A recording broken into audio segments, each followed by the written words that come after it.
स्वागत है आपका बी न्यूज नेशन में। मैं हूं आबिद हुसैन शेख, आपके सामने कोरोना अपडेट के साथ 24 अप्रैल शाम की सेकंड हेल्थ बुलेटिन में बीजापुर से एक और पॉजिटिव मामला। सुबह एक पॉजिटिव मामले के बाद शाम के बुलेटिन में एक और पॉजिटिव नया मामला हुआ है दर्ज।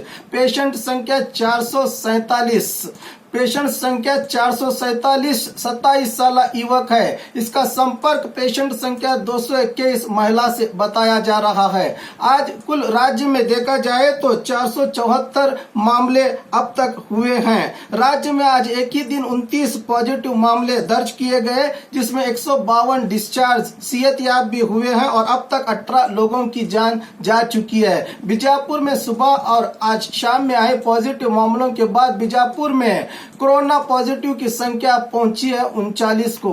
तो और खबरों के लिए देखते रहिए बी न्यूज नेशन।